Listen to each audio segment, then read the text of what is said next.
Salakia. First, let me say, I want to give all praise, honor, and glory unto Yahweh, Bahashem, Yahweh Shai, Bahashem, HaKadosh, and double honors to the apostles, bishops, and elders of Great Millstone, from whom I learned this truth. Shalom to the 144,000 elect, and I am Mayakala. And actually, this is just a continuation of blood, or I guess you could call it part 2, and Salakia for the time that I had to for the interruption. I didn't realize that through some of that, the ending of that it had been cut off just due to the fact that I had run out of space and I had to clear up some space. But really, this won't be long at all, because I really just wanted, I had one other, well, maybe two other verses that I wanted to bring out to conclude that lesson on blood. So like I said, this would be just a part 2, the continuation. I believe I had gotten through Numbers 35 and 33. But the only other verse that I wanted to bring out to conclude this was Ezekiel chapter 35. And you can see under that chapter that the heading says prophesy against Mount Seir. And Mount Seir is the capital of Edom. That's where Esau and his descendants come from. That's where they reside. All right. And I just wanted to go down to verse 6. And it says, therefore, as I live, saith the Lord Yahweh, I will prepare thee unto blood, and blood shall pursue thee. Since thou hast not hated blood, even blood shall pursue thee.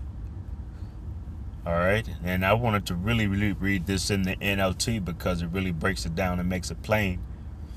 Same verse 6 in the NLT, it says, as surely as I live, says the sovereign Lord Yahweh, since you show no distaste for blood, I will give you a bloodbath of your own. Your turn has come. And that's powerful. I really wanted to bring that out in the NLT. All right, and since I did read that one, I have one other one that I wanted to bring out. And that'll be the end of this concluding part of blood.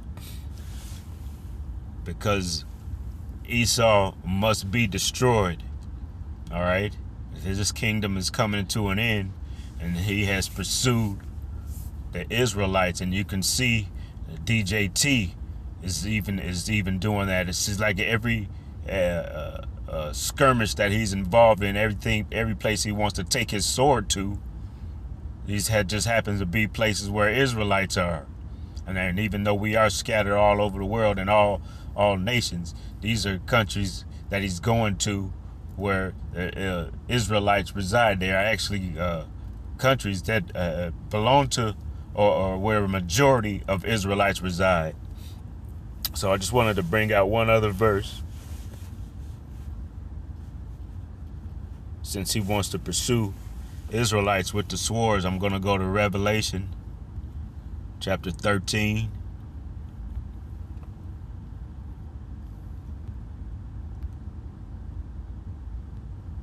In verse 10, and it reads, it says, He that leadeth into captivity shall go into captivity. All right, and the Edomites had the Israelites in captivity.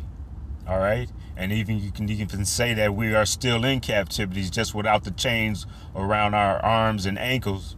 But they still have us in captivity, because they have us in these lands, and they have us as their servants to their rich or companies and their organizations that they lead. All right, and their governments that they head.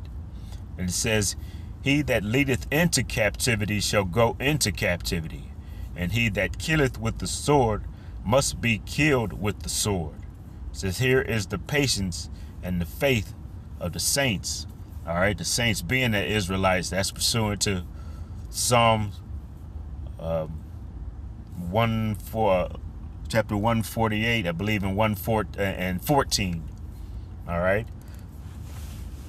But I'm gonna let this end here. I just wanted to get those 2 other verses out, and I pray that this has been edifying to the listener. I want to give all praise, honor, and glory unto Yahweh, Bahashem, Yahweh Shai, Bahashem, Ruach HaKodesh.